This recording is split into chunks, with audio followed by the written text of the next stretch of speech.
दोस्तों, जो लोग सीटेट की तैयारी कर रहे हो या फिर जिन लोग का सीटेट का एग्ज़ाम होने वाला है, तो उनके लिए आज के वीडियो बहुत ही ज़्यादा यूज़फुल होने वाला है, क्योंकि आज हम कंप्लीट करने वाले हैं संपूर्ण हिंदी 2011 से लेकर के अभी तक जितने सारे क्वेश्चन आए हैं सीटेट में हिंदी से, उन सभी क्वेश्चन को इसी वीडियो में कंप्लीट करने वाले हैं। तो आप सभी लोग ध्यान से वीडियो पूरा देखिए, क्योंकि सीटेट एक ऐसा एग्ज़ाम है जिसमें सारे क्वेश्चन प्रीवियस ईयर के बेस पे आते हैं।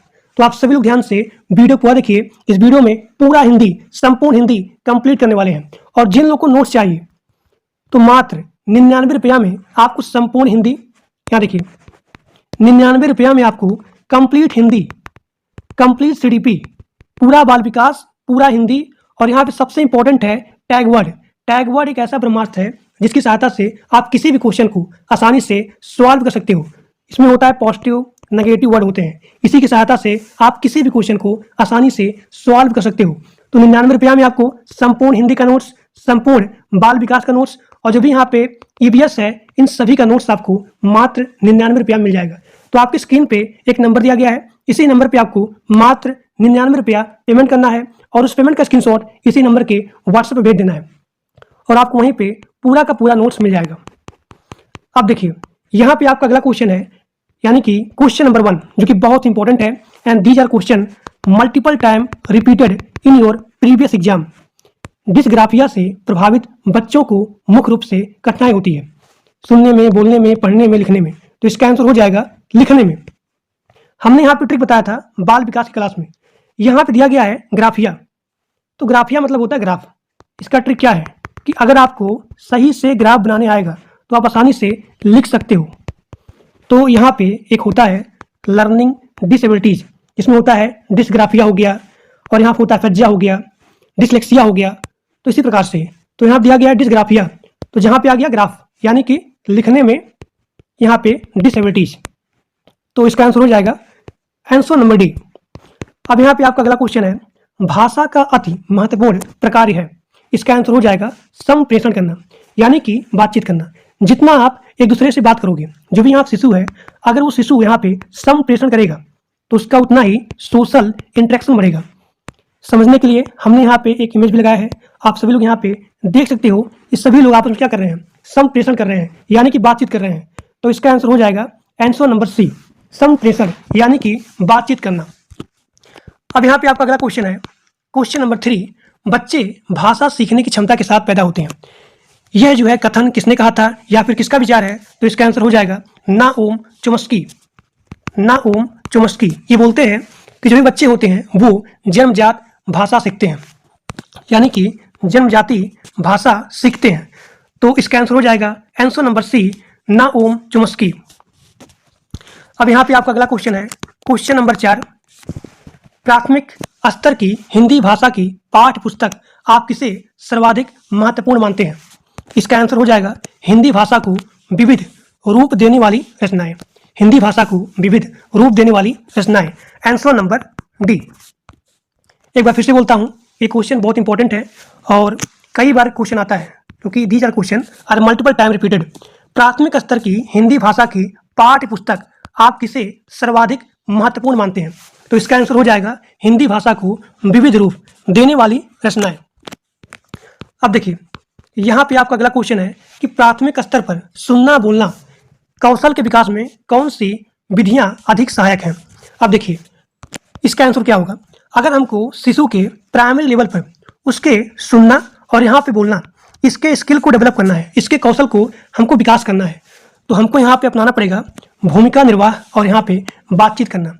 जितना वो बातचीत करेगा, जितना वो संप्रेषण करेगा, तो उतना ही उसका सोशल इंटरेक्शन बढ़ेगा। यानी कि जब वो बातचीत करेगा तो वो जो है सबसे पहले सुनेगा और यहाँ पे बोलेगा, यानी कि उसका जो भी यहाँ पे बातचीत करना है, भूमिका निर्वाह है, यानी कि उसका सुनना बोलना, these are skill has been develop. जब वो सुनेगा बोलेगा, यानी कि संप्रेषण में जैसे वो बातचीत करेगा, यानी कि उसका यहाँ पे सुनना बोलना, ये यहाँ पे कौशल का विकास होगा। अगर वो बातचीत करेगा, अगर वो सोशल इंटरेक्शन करेगा, तभी उसका यहाँ पे सुनना बोलना कौशल का यहाँ पे विकास होगा। कौशल मतलब होता है स्किल, यानी कि संप्रेषण क्या होता है? अगर आप जितना बातचीत करोगे तो बातचीत आप तभी करोगे जब आप सुनोगे और बोलोगे, यानी कि सुनना बोलना इसके कौशल का, इसके स्किल का डेवलपमेंट होना किसमें होगा? बातचीत करने में, संप्रेषण करने में। अगला क्वेश्चन, इनमें से प्राथमिक स्तर पर भाषा शिक्षण का कौन सा उद्देश्य अनिवार्य नहीं है? अब देखिए, जो लोग पढ़े होंगे टैग वर्ड, इसमें क्या होता है? पॉजिटिव सेंस होता है और इसमें नेगेटिव सेंस होता है। अब यहाँ देखिए, क्वेश्चन में बोला गया है नेगेटिव सेंस कि प्राथमिक स्तर पर भाषा शिक्षण का कौन सा उद्देश्य अनिवार्य नहीं है। अब देखिए, अनिवार्य नहीं है यानी कि हमको यहाँ पे जो भी यहाँ पे ऑप्शन दिया गया है उन सभी ऑप्शन में हमको नेगेटिव सेंस देखना है। पहला ऑप्शन, विभिन्न संदर्भों में प्रयुक्त शब्दों के सही अर्थ ग्रहण करना, ये भी यहाँ पे पॉजिटिव है। विभिन्न संदर्भों और स्थितियों में अपनी बात व्यक्त करने की कुशलता का विकास करना, ये भी यहाँ पे पॉजिटिव है। अब देखिए ऑप्शन नंबर डी, मानवीय मूल्यों का विकास करना, ये भी यहाँ पे पॉजिटिव है। लेकिन यहाँ पे ऑप्शन नंबर सी है कि भाषा के अलंकारिक प्रयोग की क्षमता का विकास करना, तो ये यहाँ पे आ गया नेगेटिव सेंस। अलंकारिक प्रयोग, अलंकारिक जो यहाँ शब्द है यही बता रहा है नेगेटिव सेंस, तो इसका आंसर हो जाएगा ऑप्शन नंबर सी, भाषा के अलंकारिक प्रयोग की क्षमता का विकास। एक बार फिर से बोलता हूँ क्वेश्चन को कि इनमें से प्राथमिक स्तर पर भाषा शिक्षण का कौन सा उद्देश्य अनिवार्य नहीं है, तो इसका आंसर हो जाएगा भाषा के अलंकारिक प्रयोग की क्षमता का विकास, ऑप्शन नंबर सी। अब यहाँ पे आपका अगला क्वेश्चन है, क्वेश्चन नंबर 7। रेशमा 1 साल पहले असम से पंजाब आई। वह हिंदी भाषा का प्रयोग करते समय गलती करती है, त्रुटियां करती है। एक शिक्षक के रूप में आप किस स्थान को सही मानोगे? रेशमा को बार बार त्रुटियां बताना, नेगेटिव सेंस, गलत।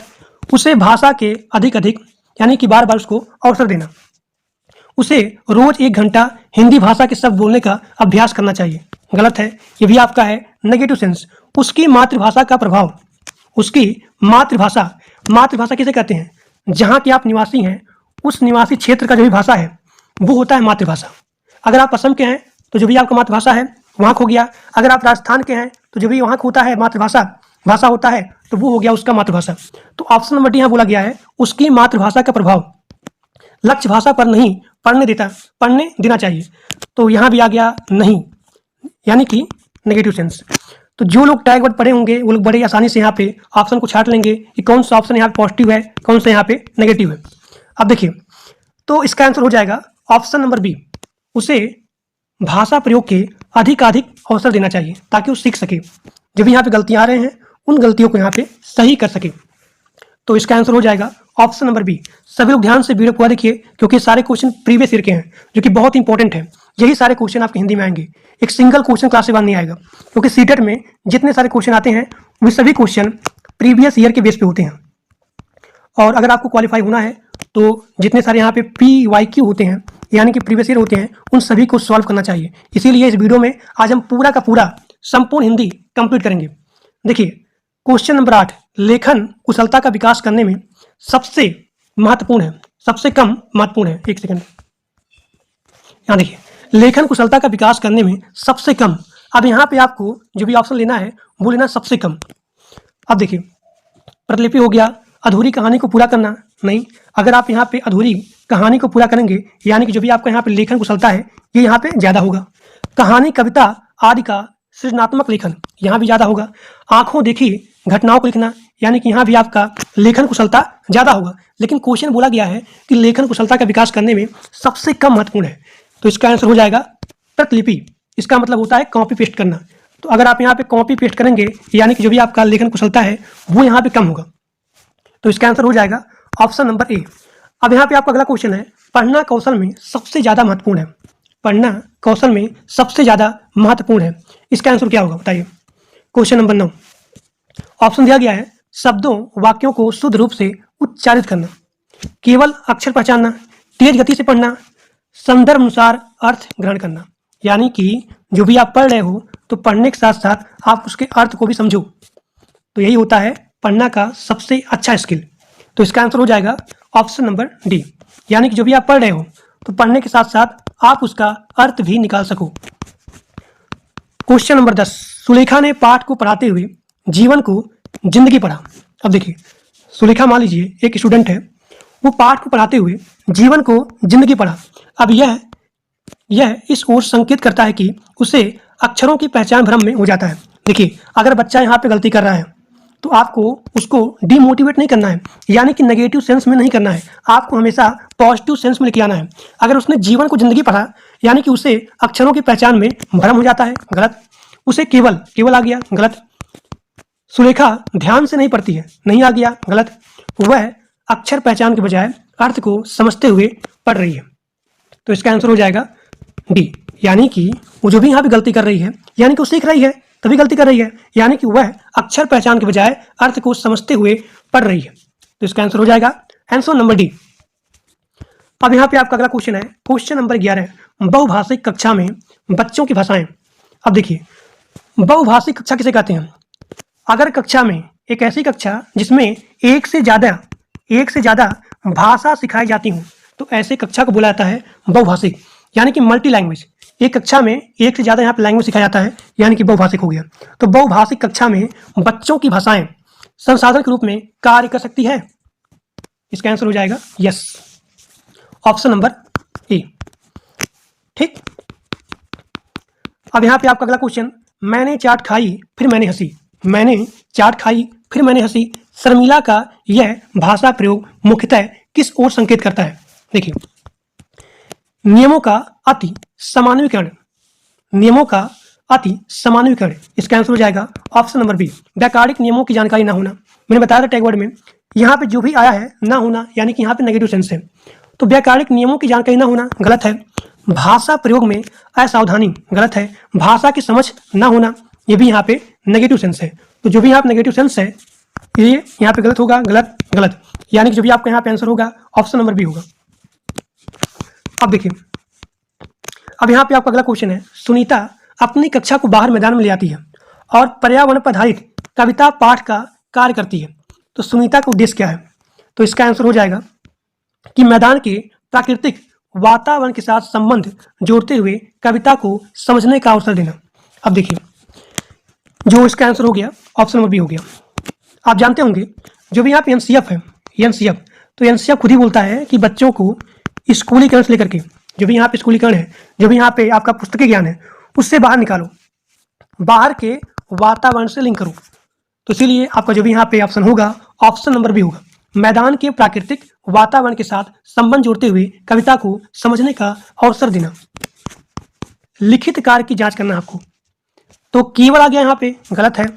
बच्चे ज्यादा गलतियां ढूंढना सीख जाते हैं, गलत है, नेगेटिव सेंस, यानी कि ऑप्शन सी या फिर ऑप्शन डी, इन दोनों में कोई ना कोई यहाँ पे ऑप्शन सही होगा, यानी कि जो भी यहाँ पे ऑप्शन है सही है वो है बच्चों को दूसरों के हस्तलिखित सामग्री को पढ़ने का अवसर मिलना, और यहाँ पे अवलोकन। जब यहाँ पे एक बच्चा दूसरे बच्चे के हस्तलिखित समझता है, पढ़ता है, तो उसको यहाँ पे अवलोकन क्षमता के विकास का अवसर मिलता है। तो इसका आंसर हो जाएगा option number C, answer number C. अब यहाँ पे आपका अगला क्वेश्चन है, क्वेश्चन नंबर 15, स्वलीन विकार। स्वलीन विकार यानी कि आर्टिस्टिक डिसऑर्डर में बच्चा क्या करता है? देखिए, स्वलीन का मतलब क्या होता है? स्वलीन का मतलब होता है, यहाँ देखिए इमेज में, यहाँ पे एक ग्रुप है, एक समूह है, एक ग्रुप है, एक सेमिनार है, एक सोशल है। तो स्वलीन का मतलब होता है, स्वलीन का मतलब होता है अगर बच्चा सारा चीज जानता है लेकिन बोल नहीं पाता है, यानी कि अपनी बातों को किसी ग्रुप में, किसी सोशल में, किसी समूह में, किसी सेमिनार में या फिर किसी के सामने रख नहीं पाता है, कठिनाई होती है, तो उसे बोलते हैं स्वलीन, स्वलीन। तो इसका आंसर हो जाएगा सामाजिक अंतःक्रिया, सामाजिक अंतःक्रिया और संप्रेषण में कठिनाई का अनुभव करना। अपनी बातों को किसी ग्रुप में, किसी सेमिनार में, किसी समूह में अपनी बातों को अगर रख नहीं पाता है, कठिनाई होती है, तो उसे बोलते हैं स्वलीन विकार, यानी कि आर्टिस्टिक डिसऑर्डर। अब यहाँ पे आपका अगला क्वेश्चन है, क्वेश्चन नंबर 16, निम्नलिखित में से किस उद्देश्य के लिए प्राथमिक स्तर पर भाषा नहीं सीखी जाती है? देखिए, यहाँ पे आपका क्वेश्चन है नेगेटिव सेंस में, नहीं सीखी जा सकती है।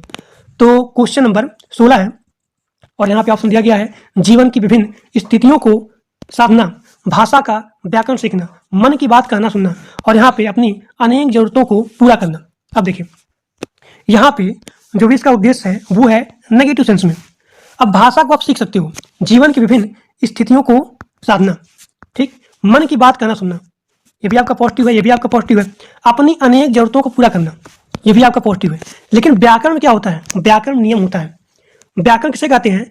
जहां पर नियमों की शुद्धता होती है, जहां पर नियमों की शुद्धता होती है उसे बोलते हैं व्याकरण।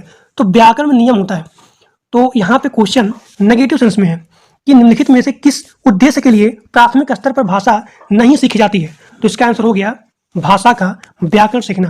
क्वेश्चन का 16 का आंसर हो जाएगा बी, ऑप्शन बी। अब यहाँ पे आपका अगला क्वेश्चन है, बताइए इसका आंसर क्या होगा। हिंदी भाषा के संदर्भ में निम्नलिखित में से कौन सा निबंधात्मक परीक्षाओं का लाभ है। निबंध क्या होता है? निबंध एक डिस्क्रिप्टिव होता है, यानी कि आप निबंध एक डिस्क्रिप्टिव तरीके से लिखते हो। तो हिंदी भाषा के संदर्भ में निम्नलिखित में से कौन सा निबंध परीक्षाओं का लाभ नहीं है? लाभ है। जो भी आपका यहाँ क्वेश्चन है वो है पॉजिटिव सेंस में, परीक्षाओं का लाभ है, निबंधात्मक परीक्षाओं का लाभ है। तो इसका आंसर हो जाएगा इसके द्वारा, यहाँ देखिए जो भी आप शिशु है, इसके द्वारा इस बात का भी पता लगता है कि छात्र किस प्रकार से विचारों को संगठित यानी कि स्टोर करके लिख सकता है, स्टोर करके कलेक्ट करके लिख सकता है, यानी कि इसका आंसर हो जाएगा ऑप्शन नंबर ए।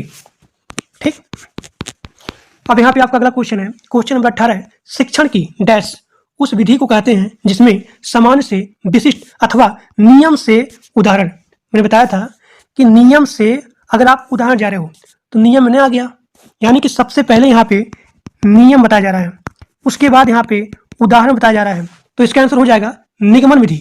निगमन विधि में क्या होता है? सबसे पहले नियम बताया जाता है, उसके बाद उदाहरण बताया जाता है। तो इसका आंसर हो जाएगा ऑप्शन नंबर ए, निगमन विधि। अगर पूछा जाए कि सबसे पहले उदाहरण उसके बाद नियम, तब इसका आंसर होगा आगमन विधि। लेकिन यहाँ पे सबसे पहले है नियम और उसके बाद उदाहरण है, तो इसका आंसर हो जाएगा निगमन विधि। अब यहाँ पे आपका अगला क्वेश्चन है, क्वेश्चन नंबर 19, बहुसांस्कृतिक पृष्ठभूमि वाली भारतीय कक्षाओं में भाषा शिक्षण के लिए आवश्यक है। सबसे जरूरी क्या है? बातचीत करना। जितना उसको संप्रेषण करोगे, बातचीत करने के लिए अवसर दोगे, उतना ही उसका सोशल इंटरेक्शन बढ़ेगा। ठीक, तो इसका आंसर हो जाएगा ऑप्शन नंबर ए, 19 का ए हो जाएगा, परस्पर बातचीत के लिए अनेक अवसरों का निर्माण करना। ठीक, अब यहाँ पे आपका अगला क्वेश्चन है, बताइए इसका आंसर क्या होगा, आप बताइए। क्वेश्चन नंबर 20, माधुरी पढ़ते समय कभी कभी वाक्यों शब्दों की पुनरावृत्ति करती है, यानी कि बार बार पढ़ती है, एक शब्द को बार बार पढ़ेगी, एक वाक्य को बार बार पढ़ेगी। तो इसका मतलब क्या होगा? वह समझ के साथ पढ़ने की कोशिश कर रही है, वह अटक अटक कर पढ़ सकती है, गलत, नेगेटिव सेंस। उसे पढ़ना बिल्कुल नहीं आता है, गलत। वह पढ़ने में ज़्यादा समय लेती है, गलत है। इसका आंसर हो जाएगा वह समझ के साथ पढ़ने की कोशिश कर रही है। मैंने बोला था कि अगर शिशु का, जो भी यहाँ शिशु है, उस शिशु को, जो भी यहाँ पे स्टूडेंट है, उसको आपको यहाँ पे डीमोटिवेट नहीं करना है, उसको हमेशा पॉजिटिव सेंस में लेके आना है। अगर वो यहाँ पे गलती कर रहा है या फिर वाक्यों को पुनरावृत्ति कर रहा है, बार बार बोल रहा है, तो इसका मतलब ये हुआ कि हो सकता है वह जो है समझ के पढ़ रहा है, इसीलिए उसको जो है बार बार बोलेगा वो। जैसे कि मान लीजिए अगर राम लिखा हुआ है, अगर बच्चा यहाँ पे राम पूरा यहाँ बोल नहीं पा रहा है तो बोलेगा र र र र राम, यानी कि वह शब्दों को या फिर वह वाक्यों को समझने के लिए बार बार पुनरावृत्ति करता है। तो इसका आंसर हो जाएगा ऑप्शन नंबर ए, वह समझ के साथ पढ़ने की कोशिश कर रहा है या फिर कर रही है। उसने पढ़ा, उसने खाया और उसने चीखा जैसे भाषा प्रयोग दर्शाते हैं। इसका आंसर हो जाएगा नियमों का अति सामान्यीकरण, नियमों का अति सामान्यीकरण, ऑप्शन नंबर डी। ठीक, क्योंकि अगर आप टैग वर्ड की सहायता से इसको सॉल्व करोगे तो यहाँ पे दिया गया है नियमों का उल्लंघन, नेगेटिव सेंस, नियमों का कंठस्थ ना होना, नेगेटिव सेंस, संदर्भ की समझ ना होना, नेगेटिव सेंस, यानी कि जो भी आपका यहाँ ऑप्शन बचा ऑप्शन नंबर डी। तो आप टैग वर्ड की सहायता से भी इस क्वेश्चन को सॉल्व कर सकते हो। शब्द दीवार शब्दों का समूह है जिसे कक्षा कक्ष की दीवारों पर बड़े आकार के अक्षरों में लिखा अथवा पेंट किया जाता है। आप देखते होंगे जो भी यहाँ पे स्कूल होता है, प्राइमरी स्कूल होता है, तो बड़े बड़े अक्षरों में यहाँ पे पेंट किया होता है कि वह साफ साफ नजर आ सके, साफ साफ नजर आ सके। तो निम्नलिखित में से कौन सा साक्षरता संप्रत्यय या कौशल इस शब्द दीवार के उपयोग से पढ़ाने के लिए सर्वाधिक उपयुक्त है? इसका आंसर हो जाएगा मूल शब्दों को समझना। अगर उसको मूल शब्द ही नहीं पता होगा तो कैसे पढ़ेगा? तो इसका आंसर हो जाएगा ऑप्शन नंबर डी। अब यहाँ पे आपका अगला क्वेश्चन है, क्वेश्चन नंबर 23, विद्यालय आने से पूर्व बच्चों के पास अपनी भाषा संपदा तो होती है। विद्यालय आने से पहले ये बच्चे होते हैं उसके पास, यानी कि विद्यालय आने से पूर्व बच्चों के पास अपनी भाषा संपदा तो होती है, लेकिन डैश की सचेत जानकारी नहीं होती है। बताइए इसका आंसर क्या होगा? तो इसका आंसर होगा, देखिए अगर विद्यालय आने से पहले तो बच्चे के पास जानकारी होगा वर्णमाला का, सुनने बोलने का, पढ़ने लिखने का, लेकिन व्याकरण की जानकारी नहीं होती है। व्याकरण मतलब होता है नियम, नियम, तो उसको नियमों की जानकारी नहीं होती है, इसीलिए वह विद्यालय आता है। तो एक बार मैं फिर से बोलता हूं क्योंकि ये क्वेश्चन बहुत इंपॉर्टेंट है और कई बार रिपीटेड क्वेश्चन है। विद्यालय आने से पूर्व बच्चों के पास अपनी भाषा संपदा तो होती है, लेकिन व्याकरण की जानकारी नहीं होती है। अब यहाँ पे आपका अगला क्वेश्चन है, क्वेश्चन नंबर 24, शिशुओं में भाषा के विकास के संदर्भ में कथन 1 और कथन 2 पर विचार करिए। तो कथन 1 यहाँ बोल रहा है कि शैशवावस्था से बच्चे वाकनली के एक वयस्क मानव की तुलना में जानवर की तरह अधिक होते हैं। कथन नंबर 2, 6 से 12 महीनों के दौरान एक बच्ची तरह तरह के बबलाना और दोहराव वाले बबलाना में संलग्न है। तो इसका आंसर हो जाएगा ऑप्शन नंबर डी। यहाँ पे पहला और दूसरा दोनों सही है, यानी कि शैशवावस्था से बच्चे वाक नली एक वयस्क मानव की तुलना में जानवर की तरह अधिक होती है। और यहाँ पे ऑप्शन नंबर जो डी है वो भी आप सही है कि 6 से 12 महीने के दौरान एक बच्ची तरह तरह की बबलाना, यानी कि वह जो बबलाती है और यहाँ पे दोहराव करती है, यानी कि यहाँ पे आपका जो भी आंसर है ऑप्शन नंबर डी हो जाएगा। दोनों कथन सही है। अब यहाँ पे आपका अगला क्वेश्चन है जो कि बहुत इंपॉर्टेंट है और बहुत ही हाई लेवल क्वेश्चन है, यानी कि देखने में बहुत ही कठिन, लेकिन अगर आप सॉल्व करेंगे तो बहुत ही सही है, बहुत ही ईजी है। तो क्वेश्चन नंबर 25 बोल रहा है कि समूहवाद विवाद में भाग लेने वाले भाषा शिक्षक एक शर्त रखता है कि समूह में 4 विद्यार्थी कनिष्ठ वर्ग से तथा एक विद्यार्थी वरिष्ठ वर्ग, यानी कि एक जूनियर होगा और एक यहाँ सीनियर होगा। तो आवश्यकता पड़ने पर जो भी यहाँ सीनियर है वो सिखाएगा जूनियर को, यानी कि मान लीजिए एक ग्रुप है, उस ग्रुप में एक सीनियर है और एक जूनियर है। अगर जूनियर यहाँ पे कोई भी थोड़ा सा एरर करता है, इशू आता है, तो जो भी यहाँ सीनियर है वो सीनियर जूनियर को यहाँ पे हेल्प करेगा, हिंट देगा। तो यहाँ पे है कि कनिष्ठों की सहायता कर सके। तो देखिए समूह निर्माण का यह विचार किसके सिद्धांत पर आधारित है? तो इसका आंसर हो जाएगा वाइगोत्स्की। ये बोलते हैं कि अगर यहाँ पे जो भी जूनियर है, जो भी आप सीनियर है, तो सीनियर यहाँ पे थोड़ा सा हिंट देगा, पूरा नहीं बताएगा, थोड़ा सा हिंट देगा, इशारा देगा। तो अगर आपके क्वेश्चन में आ जाए सहायता करना, इशारा देना, देखिए सहायता करना, हेल्प करना, सहायता देना, इशारा करना आ गया, ठीक, तो इसका आंसर हो जाएगा, इसका जो सिद्धांत है वो यहाँ पे आधारित होगा वाइगोत्स्की के अनुसार, वाइगोत्स्की के सिद्धांत पे। अब यहाँ पे आपका अगला क्वेश्चन है, क्वेश्चन नंबर 26, हिंदी विषय के मूल्यांकन हेतु वस्तुनिष्ठ प्रश्न, यानी कि एमसीक्यू क्वेश्चन पद्धति की आवश्यकता का मुख्य कारण है। इसका आंसर क्या होगा? छात्रों को अंक देना सरल, छात्रों को अंक देना सरल तथा अधिक विश्वसनीय है। तो इसका आंसर हो जाएगा ऑप्शन नंबर ए, यानी कि अभी आप जो भी सीटेट का एग्जाम दोगे वो यहाँ पे बेस होगा OMR, यानी कि ऑब्जेक्टिव के बिहाफ पे, यानी कि यहाँ पे 4 ऑप्शन दिए रहेंगे। जिस प्रकार से आपके सामने यहाँ पे क्वेश्चन है, 4 यहाँ पे ऑप्शन है, तो इसे बोलते हैं वस्तुनिष्ठ, ठीक। तो हिंदी विषय के मूल्यांकन हेतु वस्तुनिष्ठ प्रश्न पद्धति की आवश्यकता का मुख्य कारण है कि छात्रों को अंक देना सरल है तथा अधिक विश्वसनीय होता है, ऑप्शन नंबर ए। अब यहाँ पे आपका अगला क्वेश्चन है, क्वेश्चन नंबर 27, शिक्षक कक्षा में उदाहरण प्रस्तुत करता है, फिर समान लक्षण वाले अंशों के कार्य एवं गुण निकलवाता है, उसके बाद उसका अभ्यास करता है, शिक्षक द्वारा अपनाई गई विधि कहलाती है। बताइए इसका आंसर क्या होगा? क्वेश्चन नंबर 27, इसका आंसर होगा प्रयोग विधि। प्रयोग विधि में क्या होता है? पहले आप उसका एग्जाम्पल दोगे, फिर उसके ऊपर काम करोगे, उसका रिजल्ट क्या आया, यानी कि सबसे पहले आप उसके ऊपर काम करोगे, यानी कि प्रैक्टिकल करोगे, तो उसे बोलते हैं प्रयोग विधि। तो इसका आंसर हो जाएगा 27 का बी। आगमन क्या होता है? आगमन में सबसे पहले उदाहरण बताया जाता है, उसके बाद नियम। अब यहाँ पे आपका अगला क्वेश्चन है, क्वेश्चन नंबर 28, हिंदी भाषा की पाठ्य पुस्तक में लोकगीतों को शामिल करने का कौन सा उद्देश्य सबसे कम है? लोकगीतों की रसानुभूति, और यहाँ पे लोकगीतों के माध्यम से भारत की सांस्कृतिक विशेषताओं से परिचित कराना, फिर यहाँ पे लोकगीतों की भाषिक विशेषताओं से परिचित होने का अवसर मुहैया कराना। अब बताइए इसका आंसर क्या होगा? तो इसका आंसर होगा लोकगीतों से संबंध राज्यों की जानकारी देना। तो ये यहाँ पे नेगेटिव सेंस में होगा, यानी कि इसका आंसर हो जाएगा option number 1, option number A. अब यहाँ पे आपका अगला क्वेश्चन है, क्वेश्चन नंबर 29, भाषा की प्रकृति के संबंध में कौन सा कथन उचित नहीं है? अब देखिए यहाँ भी आपको उचित नहीं है बोला गया है, नेगेटिव सेंस लेना है। तो यहाँ पे भाषा की कठोरता से व्याकरणिक नियमों का, मैंने बताया था कि व्याकरण में क्या होता है, नियम होता है। भाषा क्या होता है? भाषा एक दूसरे के संनिग्ध में फूली फलती है। भाषा की सहायता से आप अपनी बातों को रख पाते हो। भाषा एक नियमबद्ध व्यवस्था है, ये भी पॉजिटिव है, ये भी पॉजिटिव है। भाषा का जितना अधिक प्रयोग किया जाएगा उतना ही अधिक पकड़ आपकी मजबूत होगी, तो ये भी आपका पॉजिटिव सेंस है। लेकिन क्वेश्चन बोला गया है नहीं, यानी कि नेगेटिव सेंस। तो नेगेटिव सेंस होगा कि भाषा कठोरता से व्याकरणिक नियमों का अनुसरण करती है। जहाँ पे आ गया व्याकरण, तो व्याकरण क्या होता है? नियम होता है, यानी कि इसका आंसर हो जाएगा ऑप्शन नंबर 1। यहाँ देखिए, ये यहाँ पे सही होगा। अब यहाँ देखिए क्वेश्चन नंबर 30, प्राथमिक स्तर पर आप कहानियों कविताओं में किस पक्ष को सबसे ज़्यादा महत्वपूर्ण मानते हैं? बताइए, इसका आंसर क्या होगा? इसका आंसर हो जाएगा कहानियों व कविताओं का व्याकरणिक नियमों की जानकारी की दृष्टि से समृद्ध होना। Option number B, option number B. अब यहाँ पे आपका अगला क्वेश्चन है, क्वेश्चन नंबर 31। जिन बच्चों को पढ़ने में कठिनाई होती है तो वो जो है प्रभावित होते हैं डिसलेक्सिया से। पढ़ने में बोला गया है। ट्रिक देखिए, एक यहाँ बच्चा है और वह जो है साबुन लक्ष्य को लक्ष्य नहीं बोल रहा है, लुक बोल रहा है।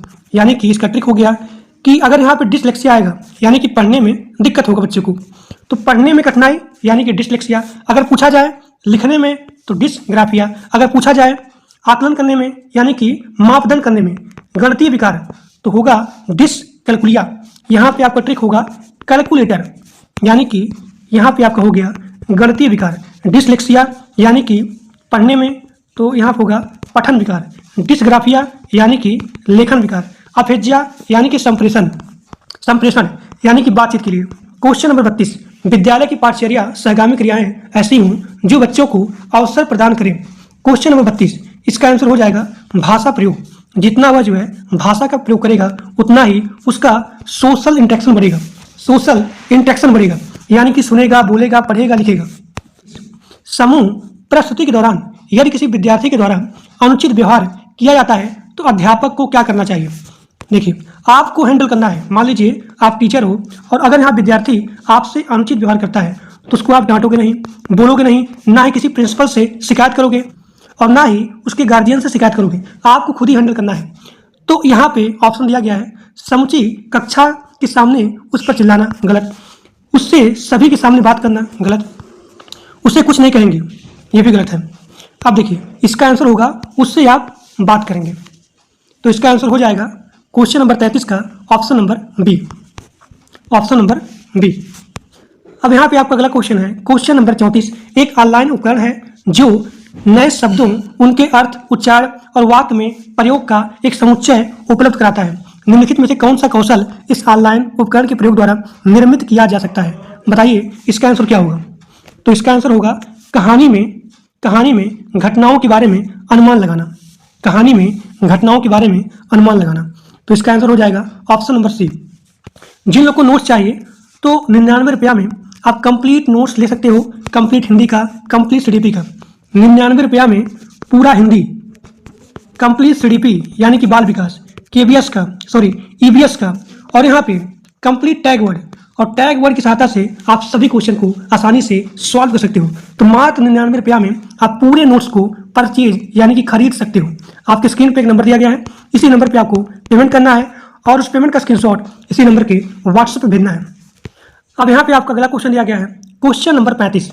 क्वेश्चन नंबर 35, झारखंड के एक गाँव में रहने वाली एक शिक्षार्थी अपनी मातृभाषा और हिंदी जानती है।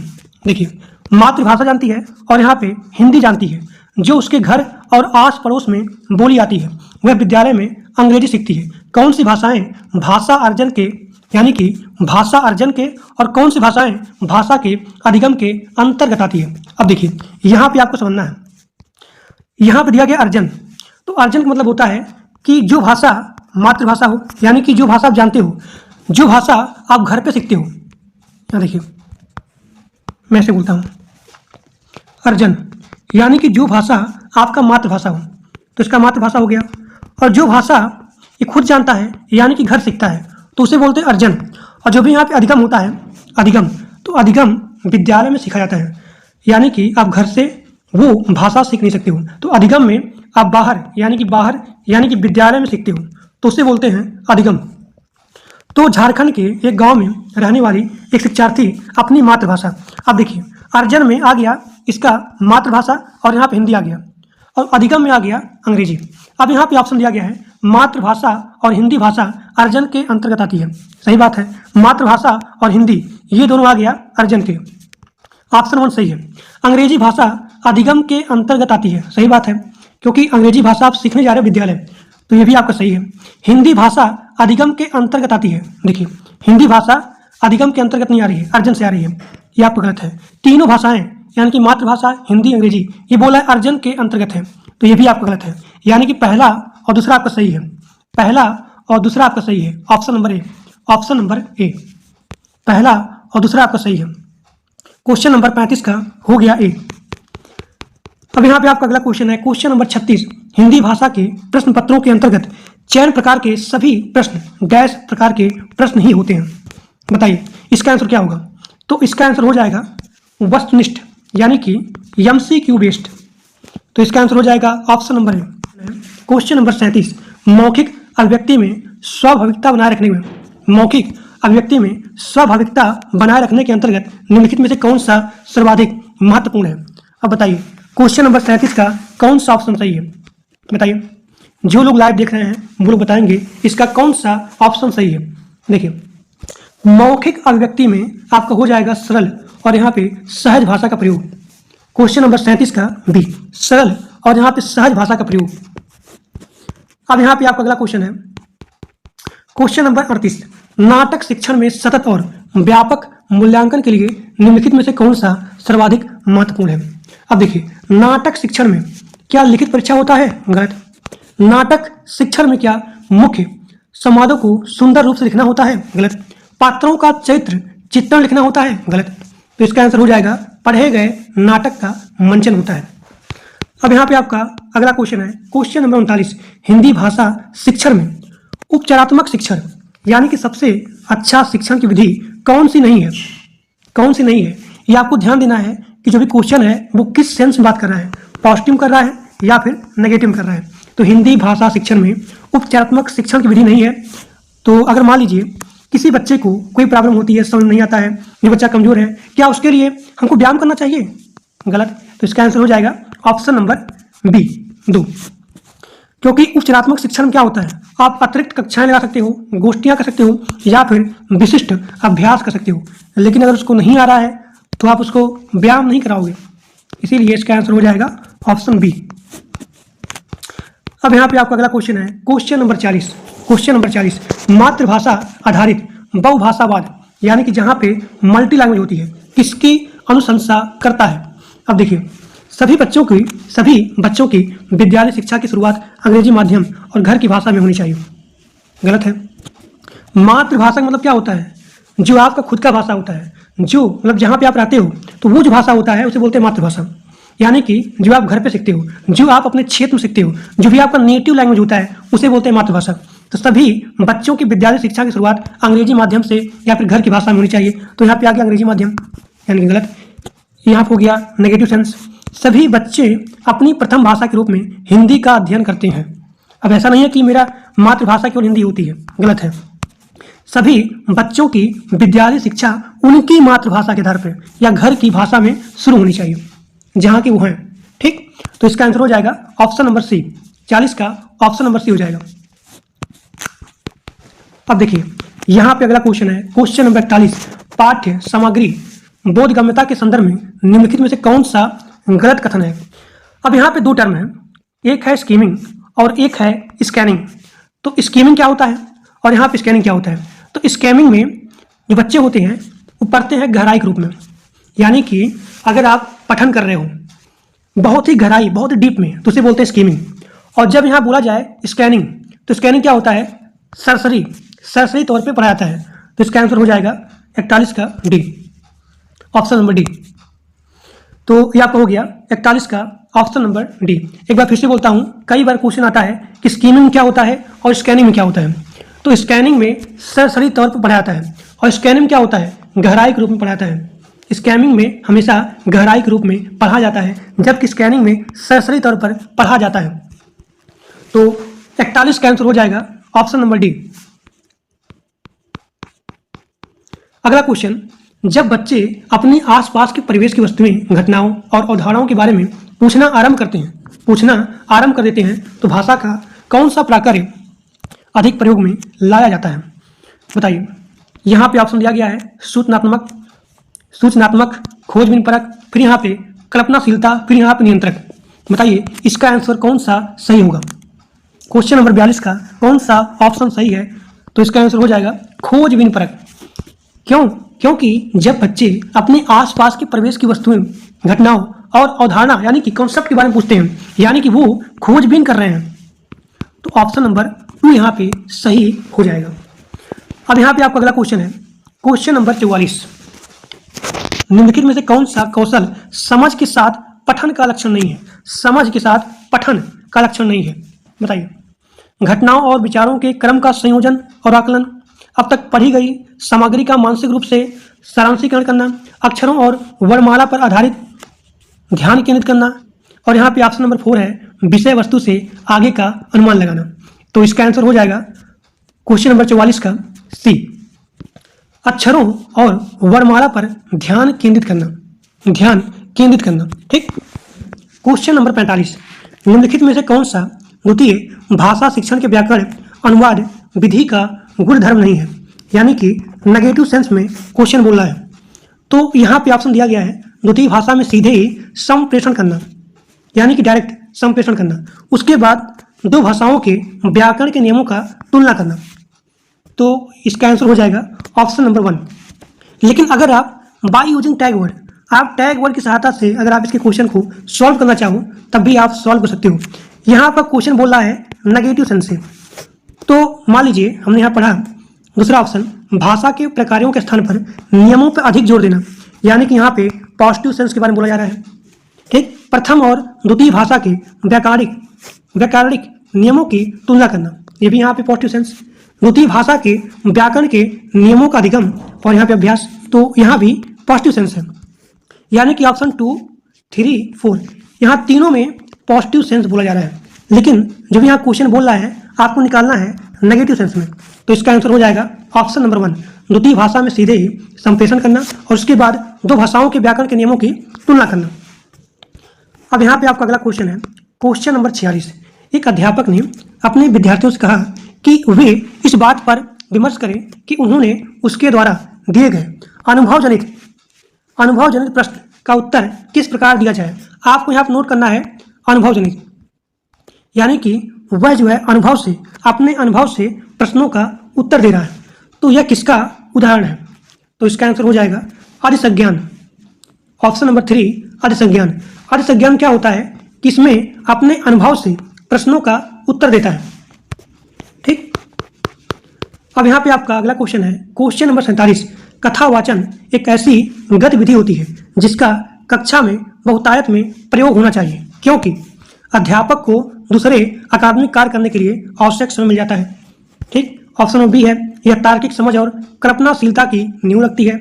ऑप्शन नंबर 3 यह विद्यार्थी को रोल प्ले करने की संभावना प्रदान करती है। ऑप्शन नंबर 4 यह अध्यापक को अपने शिक्षार्थियों को व्यस्त रखने तथा कक्षा में अनुशासन बनाए रखने में मदद करती है। बताइए क्वेश्चन नंबर 47 का कौन सा ऑप्शन सही होगा? तो इसका आंसर हो जाएगा ऑप्शन नंबर सी, यह विद्यार्थी को रोल प्ले करने की संभावनाएं प्रदान करती है ताकि उनका सोशल इंटरेक्शन बढ़े। अगर विद्यार्थी यहाँ पे अपना रोल प्ले करेगा यानी कि उसका सोशल इंटरेक्शन बढ़ेगा, तो इसका आंसर हो जाएगा ऑप्शन नंबर 3। अब यहाँ पे आपका अगला क्वेश्चन है, क्वेश्चन नंबर 48।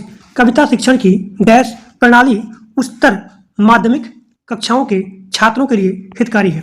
अब देखिए उच्चतर माध्यमिक कक्षा या फिर उच्चतर माध्यमिक शिक्षण, इसमें क्या होता है? इसमें गहन होता है, और गहन किससे मिलता है? गहन आपको मिलता है समीक्षा से, समीक्षा से गहन प्राप्त होता है, यानी कि ऑप्शन बी हो जाएगा 48 का बी। अगला क्वेश्चन, भाषा सीखने के लिए कौन सा कारक सर्वाधिक महत्वपूर्ण है? तो भाषा सीखने के लिए समृद्ध भाषिक वातावरण है। अगला क्वेश्चन, दृष्टिबाधित बच्चों को भाषा सिखाते समय अधिक से अधिक मौखिक भाषा का प्रयोग करना चाहिए। Option number A. अब देखिए यहाँ पे अगला ऑप्शन बोल रहा है कि उन्हें कक्षा में अलग बैठाना चाहिए। गलत है भाई। अगर बच्चा यहाँ देख नहीं पाता है तो उसको आप अलग बैठाएंगे नहीं, आप हमेशा पॉजिटिव सेंस को लेकर चलना है। तो अगर वह जो है दृष्टिबाधित है तो आप हमेशा बोल कर करिए, आप जब बोलेंगे तो सुन लेगा, यानी कि इसका आंसर हो जाएगा ऑप्शन 1। और अगर आप यहाँ पे बाय यूजिंग टैग वर्ड की सहायता से अगर आप क्वेश्चन को सॉल्व करना चाहते हो तो आप यहाँ पे देख सकते हो क्वेश्चन जो भी यहाँ पे इसका ऑप्शन 3 है, उन्हें विभिन्न भाषिक गतिविधियों में शामिल नहीं करना चाहिए। नेगेटिव सेंस गलत। कम पाठों वाली पाठ्य पुस्तक का निर्माण किया जाना चाहिए, गलत है भाई। अगर वह जो है दृष्टिबाधित है, देख नहीं पाता है, तो आप हमेशा वहाँ पे मौखिक भाषा का प्रयोग करना चाहिए। अब यहाँ पे आपका अगला क्वेश्चन है, वह वयस्क या सहपाठी के मार्गदर्शन में लिख लेती है। यानी कि अगर आप किसी को थोड़ा सा हिंट दोगे तो उसे बोलते हैं इसका फोल्डिंग, यानी कि मदद। और अगर पूछा जाए किसके सिद्धांत के बेस पर आधारित है, यानी कि किसी को हिंट देना, किसी को हेल्प करना, किसी को इशारा करना, किसी को संकेत देना, तो हमने बताया था आपको वाइगोत्स्की का सिद्धांत। ये बोलते हैं हमेशा संकेत के बारे में कि बच्चे को थोड़ा सा संकेत दे दो, सहायता कर दो, हिंट कर दो, लेकिन पूरा मत बताओ, ठीक। तो इसका आंसर हो जाएगा ऑप्शन बी। अब यहाँ पे आपका अगला क्वेश्चन है, भाषा अर्जन केवल तभी घटित होता है जब। तो भाषा अर्जन क्या होता है? भाषा अर्जन में स्वतः होता है, आप खुद सीखते हो, आप घर पे सीखते हो। यानी कि भाषा अर्जन जैसे कि आपका हो गया मातृभाषा। भाषा अर्जन का मतलब होता है परिवेश, एक्सपोजर। तो इसका आंसर हो जाएगा भाषा अर्जन केवल तभी घटित होता है जब बच्चों को भाषा का परिवेश यानी कि एक्सपोजर दिया जाए, ऑप्शन 1। अब यहाँ पे आपका अगला क्वेश्चन है, निम्नलिखित में से कौन सा कथन पाठ्य पुस्तक के बारे में सही है? अब देखिए ऑप्शन नंबर 1, पाठ्य पुस्तक का स्थान कोई दूसरा नहीं ले सकता है, नेगेटिव सेंस गलत। पाठ्य पुस्तक का अध्यापक और विद्यार्थियों के लिए एकमात्र साधन है, नेगेटिव सेंस गलत। अब देखिए यह पाठ्य चर्चा में उल्लिखित उद्देश्यों को प्राप्त करने में सहायता प्रदान करती है। ये सत्र के लिए शैक्षिक गतिविधियों की योजना है। बताइए इसका आंसर क्या होगा? इसका आंसर हो जाएगा यह पाठ्य चर्चा में उल्लिखित उद्देश्यों को प्राप्त करने में सहायता प्रदान करती है, ऑप्शन नंबर 3। अब यहाँ पे आपका अगला क्वेश्चन है, क्वेश्चन नंबर 54। आप कक्षा 5 के अध्यापक हैं, आपने विद्यार्थियों को पाठ्य सामग्री अच्छी तरह से पढ़ने के लिए कहा है। उसके बाद आप संदर्भ और प्रसंग को ध्यान में रखते हुए प्रश्नों के उत्तर देने के लिए कहते हैं। इस प्रक्रिया के द्वारा आप विद्यार्थियों को किस तरह पठन के लिए प्रोत्साहित कर रहे हो? बताओ। अगर वह जो है संदर्भ और यहाँ पे प्रसंग दोनों पे ध्यान देना है, तब यहाँ क्या होगा? तब यहाँ होगा गहन। अगर आप गहन से डीप से पढ़ेंगे तो आप संदर्भ और यहाँ पे प्रसंग दोनों पे ध्यान दे पाएंगे, यानी कि वह विद्यार्थी को गहन पठन पर प्रोत्साहित कर रहा है। अगला क्वेश्चन नंबर 55। किसी पाठ्य सामग्री से विशिष्ट सूचना निकालने के उद्देश्य से गहन पूर्वक या गहराई से उस पाठ्य सामग्री को पढ़ने का कौशल डैशबोर्ड है। बताइए इसका आंसर क्या होगा? इसका आंसर हो जाएगा स्थानीय। Question number 56। आप हिंदी के अध्यापक हैं और आपकी नियुक्ति पंजाब के किसी प्राइमरी स्कूल में जाती है, यानी कि आप हिंदी के टीचर हैं और आपकी नियुक्ति होती है पंजाब के प्राइमरी स्कूल में। चूंकि आप स्थायी भाषा नहीं जानते हैं, जहाँ पे आपकी नियुक्ति हुई है, आप वहाँ के मातृभाषा के बारे में, वहाँ के लैंग्वेज के बारे में नहीं जानते हैं, तो आपको क्या करना चाहिए? बताइए। आप वहाँ के मातृभाषा नहीं जानते हैं, नेटिव लैंग्वेज नहीं जानते हैं, तो आपको क्या करना चाहिए? बताइए। आप सभी लोग सामने यहाँ पे ऑप्शन दिया गया है, देखिए इसका आंसर हो जाएगा ऑप्शन 3, बच्चों की भाषा को एक संसाधन के रूप में प्रयोग करना। यानी कि बच्चों की भाषा को एक संसाधन के रूप में प्रयोग करना चाहिए और शिक्षण आरंभ करना चाहिए, ठीक। अब यहाँ पे आपका अगला क्वेश्चन है, क्वेश्चन नंबर 57। व्याकरण पढ़ाने का निगमनात्मक उपागम अनुशंसा करता है, तो हमें सबसे पहले क्या स्टार्ट करना चाहिए, क्या शुरुआत करना चाहिए? देखिए निगमनात्मक में क्या होता है? सबसे पहले नियम होता है, उसके बाद उदाहरण होता है। तो हमें सबसे पहले नियम प्रस्तुत करना चाहिए, ऑप्शन नंबर सी। तथ्यों से कहीं आगे जाकर के अनुमान लगाने का तरीका क्या है? इसका आंसर हो जाएगा पाठ्य सामग्री का विस्तार, एक्स्ट्रापोलेशन, पाठ्य सामग्री का विस्तार। Question number 59। कक्षा में मातृभाषा को स्थान न देना किस विधि की विशेषता है? इसका आंसर हो जाएगा डायरेक्ट विधि। डायरेक्ट विधि। अगला क्वेश्चन, व्याकरण शिक्षा के संदर्भ में कौन सा कथन सही है? इसका आंसर हो जाएगा बच्चे परिवेश में उपलब्ध भाषिक प्रयोग के आधार पर स्वयं की भाषा के नियम बनाने की क्षमता रखते हैं। ठीक, ऑप्शन 3। अगला क्वेश्चन, भाषा की पाठ्य पुस्तक में ऐसे पाठ रखे जाएं जो, अब बताइए इसका आंसर कौन सा होगा? क्वेश्चन नंबर 61 बताइए। देखिए, भाषा की पाठ्य पुस्तक में ऐसे पाठ रखे जाएं जो बच्चों के परिवेश से जुड़े हों, बच्चों के परिवेश से जुड़े हों। जब शिक्षार्थी पहली बार विद्यालय आते हैं उन्हें अपनी मातृभाषा की भरपूर नॉलेज होती है। अध्यापक अंग्रेजी या किसी अन्य भाषा की कक्षा में शिक्षार्थियों की मातृभाषा का इस्तेमाल कैसे कर सकते हैं? बताइए इसका आंसर क्या होगा? क्वेश्चन नंबर 62 का आंसर क्या होगा? तो इसका आंसर हो जाएगा ऑप्शन नंबर 3। अगर आप इसका टैग वर्ड देखेंगे, by using tag word you can easily solve this question. Option 1 बोल रहा है अध्यापक कक्षा की समान भाषा से पढ़ाना आरंभ करें, समान भाषा से, फिर शिक्षार्थी को अपनी भाषा का इस्तेमाल करने दें। गलत है। अध्यापक को केवल आ गया, गलत है। अध्यापक को वही भाषा बोलना चाहिए जिसे अपने शिक्षार्थियों को पढ़ाना है, गलत है। ये भी यहाँ पे नेगेटिव सेंस है, क्योंकि जो भी बच्चा होता है उस बच्चे को उसके मातृभाषा में पढ़ाना चाहिए। तो इसका आंसर हो जाएगा ऑप्शन 3, अध्यापक बच्चों को उनकी इच्छा अनुसार भाषा का इस्तेमाल करने की अनुमति दे और वह स्वयं भी समान भाषा बोल सकता है। तो क्वेश्चन 62 का हो जाएगा ऑप्शन 3।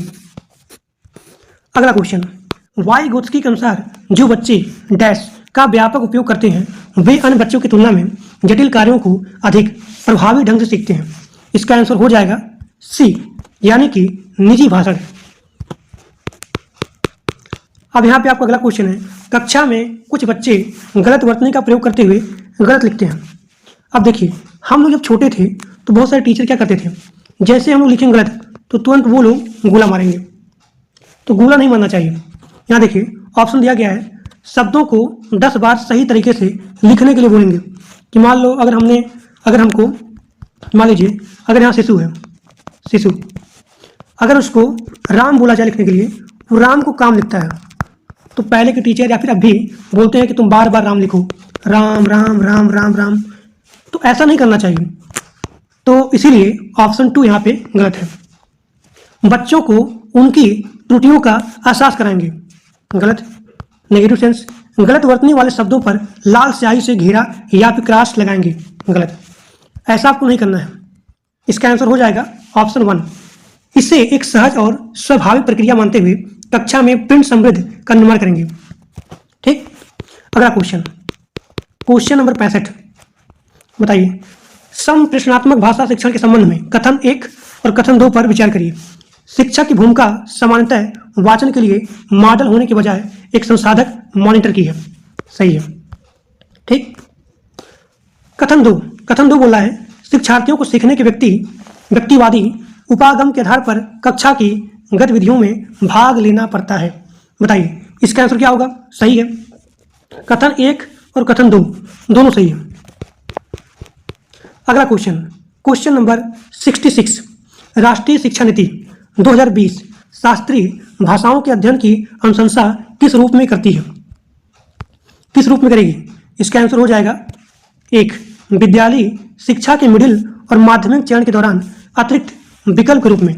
ठीक, अगला क्वेश्चन, रजनी पहली कक्षा में पढ़ती है, वह मुझे खेलना बहुत पसंद है, मैं घर आई आदि वाक्यों का प्रयोग करती है। अब देखिए, यानी कि रजनी यहाँ पे गलत बोल रही है या फिर गलत वाक्यों का प्रयोग कर रही है। अब बताइए इसके बिहाफ पे कौन सा आंसर होगा, कौन सा ऑप्शन यहाँ पे सही होगा? तो यहाँ बोला गया है वह केवल, गलत, वह केवल, गलत। यहाँ बहुत आसान है, टैग वर्ड की सहायता से आप किसी भी क्वेश्चन को आसानी से सॉल्व कर सकते हो।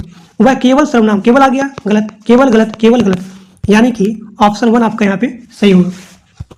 यानी कि रजनी लिंग, वचन, क्रिया आदि की दृष्टि से सर्वनाम का प्रयोग करना जानती है। ठीक, ऑप्शन 1। अगला क्वेश्चन नंबर 68, उपचारात्मक शिक्षण का उद्देश्य क्या है? बताओ। छात्रों का पिछड़ापन दूर करना। छात्रों में जो भी यहाँ इशू है उसके अंदर कमी है उसको दूर करना। ठीक, तो इसका आंसर हो जाएगा 2। अगला क्वेश्चन, दृश्य श्रव्य यानी कि देख भी रहे हो और सुन भी रहे हो, तो यह कथन किसका है? तो क्रो एवं क्रो का है। ऑप्शन 2। क्वेश्चन नंबर 70, बच्चों में लेखन की कौशल की समझ का विकास किया जा सकता है कहानी बोलकर, श्यामपट पर लिखवाकर, निबंध लिखवाकर, यानी कि इसका आंसर हो जाएगा ऑप्शन डी, ऑप्शन 4। ठीक, अगला क्वेश्चन, राधिका अक्सर लड़का को लका, कमाई होने लगी को कमाई होगी, लिखना जैसी गलतियां करती है, तो यह जो है किसका संकेत है? यानी कि लड़का को लका बोलेगी और कमाई होने लगी को लिखती है कमाई, कमाई होगी, यानी कि उसने यहाँ पे होनी यहाँ पे कैंसिल कर दिया। अब यह जो किसका संकेत है? राधिका ध्यान से नहीं लिखती है, नेगेटिव सेंस गलत, उसके लेखन के स्तर में सुधार की आवश्यकता है, गलत। मैंने बोला था कि अगर यहाँ पे विद्यार्थी कोई भी गलती करेगा तो आपको उसको डिमोटिवेट नहीं करना है, आपको हमेशा पॉजिटिव सेंस में ले करके चलना है। राधिका को मात्राओं का ज्ञान नहीं है, गलत, तो इसका आंसर हो जाएगा ऑप्शन डी, राधिका के विचारों की तेज गति के साथ उसकी लेखनी नहीं चल पाती है, तो इसका आंसर हो जाएगा 4। अगला क्वेश्चन, ये सारे क्वेश्चन बहुत इंपॉर्टेंट है और जो लोग पूरा क्लास देखेंगे मैं आपको गारंटी देता हूं कि हिंदी से एक सिंगल क्वेश्चन क्लास से बाहर नहीं आएगा। 2011 से लेकर के अभी तक जितने क्वेश्चन आए हैं उन सभी क्वेश्चन को हम इसमें कंप्लीट करने वाले हैं। द्विभाषता और स्लैश उपलब्धियों का गहरा सकारात्मक संबंध पाया जाता है, बताइए, इसका आंसर हो जाएगा विद्युत। ठीक, आंसर नंबर सी। अब यहाँ पे आपका अगला क्वेश्चन है, प्राथमिक स्तर पर पढ़ाते समय आप हिंदी भाषा संबंधी किस पक्ष पर सर्वाधिक बल देंगे? अगर आप प्राइमरी लेवल पर पढ़ा रहे हो हिंदी तो आपको किस पे फोकस ज़्यादा करना है? इसका आंसर हो जाएगा भाषा प्रयोग पर, भाषा प्रयोग पर। अगला क्वेश्चन, मौखिक भाषा का आकलन स्लैश पर सर्वाधिक बल देता है, बताइए, इसका आंसर क्या होगा? तो विचारों की क्रमबद्धता। अगर यहाँ पे हमको मौखिक भाषा में आकलन करना है तो क्रमबद्धता होना चाहिए, क्रमबद्धता होना चाहिए विचारों की। ठीक, अगला क्वेश्चन, हम भाषा के माध्यम से स्लैश और स्लैश भी कर सकते हैं, बताइए, हम भाषा के माध्यम से सोच भी सकते हैं और महसूस भी कर सकते हैं, यानी कि आंसर नंबर 1 सही है। अगला क्वेश्चन, हिंदी भाषा सिखाने का दायरा इतना बड़ा होना चाहिए कि उससे नाता ना टूटे, बताइए, इसका आंसर क्या होगा? भाषा प्रयोग से, भाषा प्रयोग से। अगला क्वेश्चन, प्राथमिक स्तर पर भाषा सीखने सिखाने में बाल साहित्य मदद करता है क्योंकि, बताइए, इसका आंसर क्या होगा? क्वेश्चन नंबर 77 का आंसर क्या होगा? प्राथमिक स्तर पर भाषा सीखने सिखाने में बाल साहित्य का मदद करता है क्योंकि वह भाषा की रंगतें प्रस्तुत करता है। ये क्वेश्चन बहुत इंपॉर्टेंट है और कई बार क्वेश्चन रिपीट हुआ है। बहुत लोग इसका आंसर मानते हैं ऑप्शन सी, लेकिन गलत है। इसका आंसर होगा ऑप्शन डी, वह भाषा की रंगतें प्रस्तुत करता है। ठीक, अगला क्वेश्चन, बताइए, इस क्वेश्चन का आंसर क्या होगा? कक्षा 1 में लिखना कहाँ से प्रारंभ होता है? चित्र बनाने से, ऑप्शन नंबर सी। अगला क्वेश्चन 79, बताइए, इसका आंसर क्या होगा? भाषा कौशलों के बारे में आप किस विचार से सहमत हैं? तो ये एक दूसरे से अंतः संबंधित होते हैं। अगला क्वेश्चन, पाठ्य पुस्तकों में रचनाएं एक वातावरण निर्मित करती हैं और अभ्यास उन्हें स्लैश उनसे गहराई से स्लैश और व्यापक अनुभव स्तर से स्लैश का मौका देती है, बताइए। यहाँ पे ऑप्शन दिया गया है जानने, परखने और जुड़ने। परखने, जुड़ने, यहाँ पे जुड़ने नहीं है, परखने, जुझने हैं। जानने, यहाँ देखिए ऑप्शन सी जो है जानने जुड़ाने है ना, यहाँ पे मिस टाइप है, यहाँ पे आपको सही करना है जुझने, जुझने, यहाँ भी जुझने आ गया, ये गलत, ये गलत। तो इसका आंसर हो जाएगा परखने, जुड़ने और यहाँ पे तादात्म्य। ठीक, ऑप्शन बी। अब यहाँ पे आपका अगला क्वेश्चन है, बताइए इसका आंसर क्या होगा? प्राथमिक स्तर की पाठ्य पुस्तक में दिए गए प्रश्नों को ध्यान से पढ़िए। अगर तुम पापा की जगह होती तो ठेला कहाँ लगाती? बताइए, ऐसा तुमने क्यों तय किया? यह प्रश्न किससे जुड़ा हुआ है? परिवार की जानकारी से, विभिन्न व्यवसाय से या फिर अनुभवों की अभिव्यक्ति से या फिर चिंतन क्षमता के विस्तार से?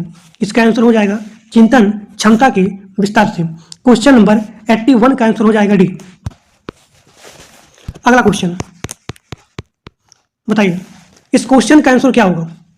हिंदी भाषा का आकलन करते समय आप किस बिंदु को सर्वाधिक महत्व देंगे?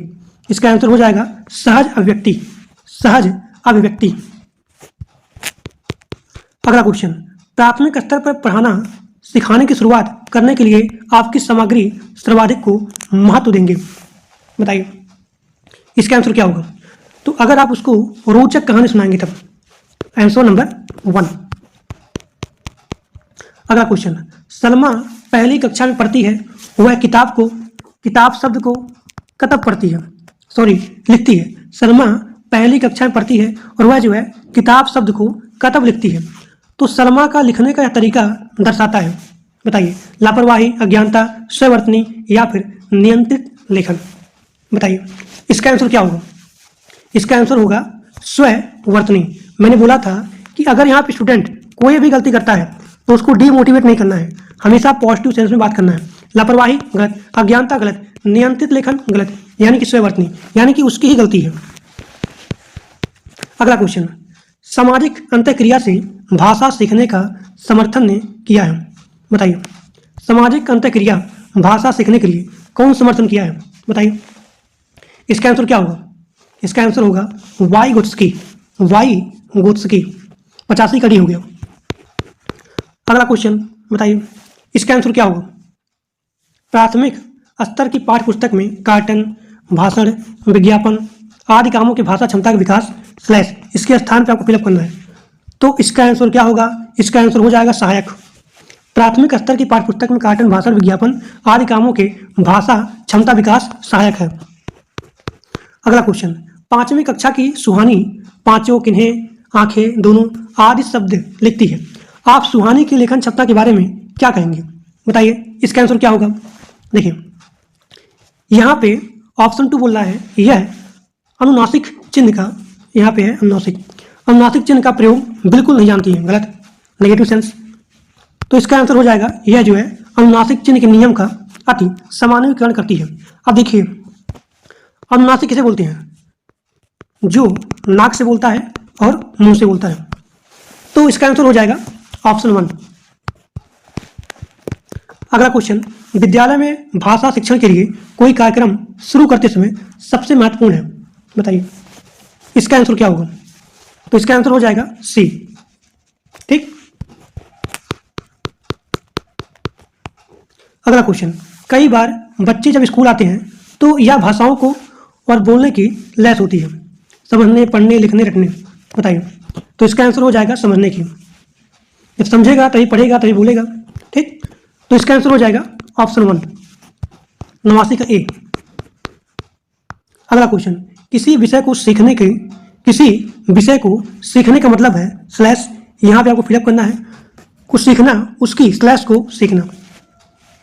तो इसका आंसर हो जाएगा अवधारणा और यहाँ पे विषय वस्तु, यानी कि अगर आपको किसी सब्जेक्ट को सीखना है तो कम से कम उसकी बेसिक नॉलेज और उसका विषय वस्तु होना चाहिए, यानी कि उसका जो भी यहाँ पे कॉन्सेप्ट है वो आपको पता होना चाहिए। अवधारणा मतलब होता है कॉन्सेप्ट।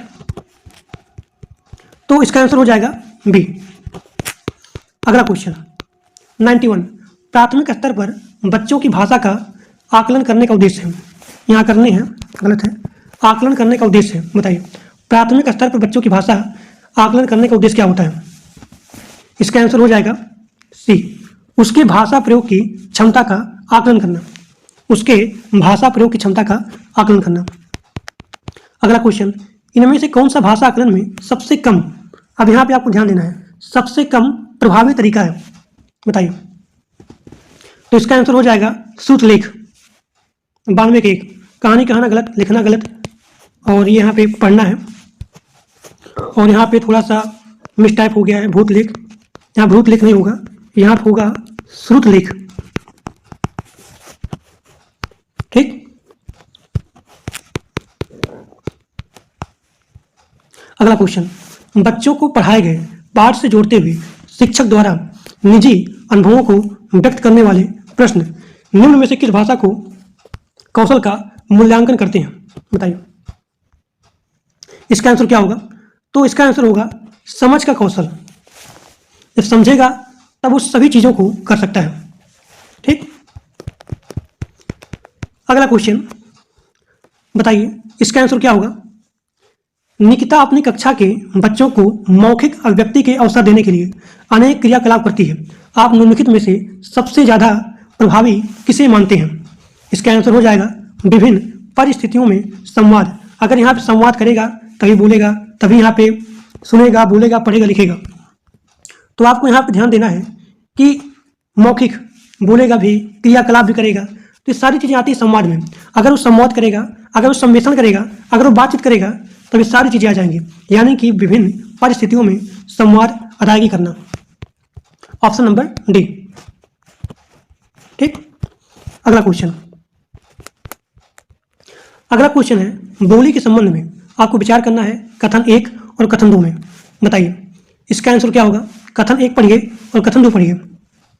बताइए, यहाँ पे ऑप्शन दिया गया है, इसका आंसर क्या होगा? बताइए फटाफट। 95 का।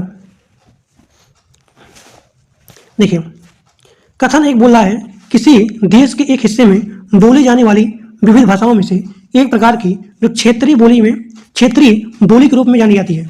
सही है, बोली के संबंध में।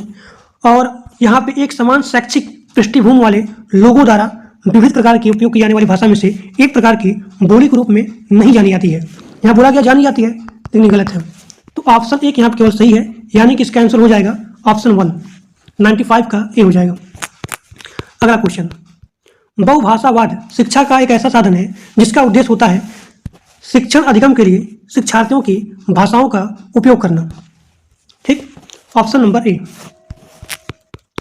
अगला क्वेश्चन, वाइगोत्स्की के अनुसार जब कोई बच्चा या फिर बच्ची भाषा की मदद से अपने स्वयं के कार्यों को निर्देशित करता है, लेकिन वह दूसरे की भाषा को सुन नहीं पाता है, यानी कि खुद का वाला काम हो जाता है लेकिन दूसरे की भाषा को श्रव्य सुन नहीं पाता है, तो इसका मतलब क्या हुआ? बताइए। 97 का आंसर क्या होगा? बताइए सभी लोग, जो लोग लाइव देख रहे हैं बताइए इसका आंसर क्या होगा? इसका आंसर होगा आंतरिक भाषण। अगर वह जो है खुद में प्रॉब्लम होता, स्वयं में प्रॉब्लम होता, तो आप लगाते निजी, लेकिन दूसरों के लिए श्रव्य नहीं है, यानी कि आंतरिक भाषण, मन में ही बोलना। अगला क्वेश्चन, इनमें से कौन से बहुभाषावाद के लाभ हो सकते हैं? बताइए। आप सभी लोग के सामने यहाँ पे ऑप्शन दिया गया है, बहुभाषावाद यानी कि मल्टी लैंग्वेज। तो बताइए इसका लाभ हो सकते हैं, कौन सा ऑप्शन यहाँ सही है? जो लोग लाइव देख रहे हैं बताएंगे इसका ऑप्शन कौन सा सही है। समृद्ध शब्दावली और प्रभावशाली भाषण, और दूसरा है अन्य सांस्कृतिक के प्रति सहिष्णुता और सम्मान, और तीसरा है सीमित रोजगार के अवसर, और यहाँ चौथा है प्राभाषिक जागरूकता। तो इसका आंसर हो जाएगा 1, 2, 4, यानी कि पहला सही है, दूसरा सही है और यहाँ पे चौथा सही है। रोजगार के बारे में बात ही नहीं होगा। अब यहाँ पे आपका अगला क्वेश्चन है कि आकलन की प्रक्रिया में केवल बच्चे क्षमताओं का आकलन नहीं होता है, बल्कि शिक्षक की शिक्षण प्रक्रिया का भी आकलन होता है। यानी कि क्वेश्चन यहाँ पे पॉजिटिव सेंस के बारे में बात कर रहा है, तो आपको यहाँ पे ऑप्शन देखना है पॉजिटिव सेंस के बारे में, यानी कि ऑप्शन बी होगा, पूर्णतः सही है। अगला क्वेश्चन, रीमा ने तीसरी कक्षा में पढ़ने वाली रितिका की भाषा क्षमता, भाषा निष्पादन संबंधी क्रमिक प्रगति का ब्यौरा उनके, अब देखिए अगर आप विद्यार्थी के, अगर आप स्टूडेंट के पूरा ब्यौरा एक डॉक्यूमेंट में लिखते हैं कि उसकी गलती क्या है, उसकी प्रगति क्या है, तो उसे बोलते हैं पोर्टफोलियो, एक फाइल बना करके लिखना। तो ऑप्शन सी हो जाएगा 3। अगला क्वेश्चन आपका है पहली कक्षा में डैश भी लिखना के अंतर्गत आता है, तो इसका आंसर हो जाएगा चित्र बनाना। पहली कक्षा में सबसे पहले चित्र बनाना। अगला क्वेश्चन, भाषा अर्जन क्षमता किसके साथ संबंधित है, तो इसका आंसर हो जाएगा चॉम्स्की। अगला क्वेश्चन, प्राथमिक स्तर पर भाषा सीखने में भाषा संबंधी कौन सा संसाधन सर्वाधिक महत्वपूर्ण होता है? बताइए। इसका आंसर हो जाएगा बाल साहित्य। एक बार फिर से बोलता हूं क्योंकि ये क्वेश्चन कई बार आए हुए हैं। प्राथमिक स्तर पर भाषा सीखने में भाषा संबंधी कौन सा संसाधन सर्वाधिक महत्वपूर्ण है। तो बाल साहित्य। अगला क्वेश्चन, बच्चों अपनी मातृभाषा का प्रयोग करते हुए हिंदी भाषा की कक्षा में अपनी बात कहते हैं, यह बात है, बताइए। इसका आंसर हो जाएगा स्वाभाविक, क्योंकि वो जो है अपनी बात कहते हैं, स्वाभाविक। अगला क्वेश्चन, भाषाई क्षमता के बारे में कौन सा कथन उचित नहीं है? आपको यहाँ ध्यान देना है, उचित नहीं है, नेगेटिव सेंस। तो इसका आंसर हो जाएगा भाषाई क्षमता एक क्रम से सीखी जाती है, सही बात है। अगला क्वेश्चन, राष्ट्रीय पाठचर्या रूपरेखा 2005 के अनुसार पठन कौशल है, तो पठन कौशल मतलब कि आपको समझ के साथ पढ़ना है, ऑप्शन सी। अगला क्वेश्चन, संप्रेषण की कुशलता बढ़ती है अंतःक्रिया से। अब यहाँ पे आपका अगला क्वेश्चन है, कौन सा प्रश्न कक्षा में बहुभाषिकता को पोषित करता है? अच्छी लगने वाली महक को क्या कहेंगे? गलत। बुरी लगने वाली महक को क्या कहेंगे? गलत। तुम्हारे घर में किस किस की महक आती है? तो इसका आंसर हो जाएगा फूलों के नाम पे अपनी भाषा में लिखो। तो इसका जो भी ज़्यादा पॉजिटिव सेंस है वो है पहला, फूलों के नाम पे अपनी भाषा में अगर आप लिखेंगे, जब आप अपनी भाषा में लिखेंगे यानी कि आप जो है अपने शब्दों में अपनी भाषा को चयन कर पाओगे अगर आप अपनी भाषा में लिखेंगे, ठीक। तो इसीलिए इसका आंसर हो जाएगा ऑप्शन ए। अगला क्वेश्चन, और this is the last question, इस कहानी में पहाड़ी घाटी शब्दों का इस्तेमाल हुआ है। पहाड़ी इलाकों से जुड़े हुए और शब्द सोचकर लिखो। यह अभ्यास प्रश्न है संदर्भ में व्याकरण, ठीक। तो ये आपका पूरा संपूर्ण हिंदी सीटेट का जो कि संपूर्ण हिंदी है, जो कि बहुत इंपॉर्टेंट है, तो यह यहाँ पे कंप्लीट होता है, खत्म होता है। और इसका पूरा यहाँ पे आंसर की नीचे दिया गया है, देखिए इसका पूरा यहाँ पे आंसर की नीचे दिया गया है। आप 99 रुपया में पूरा नोट्स परचेज कर सकते हो।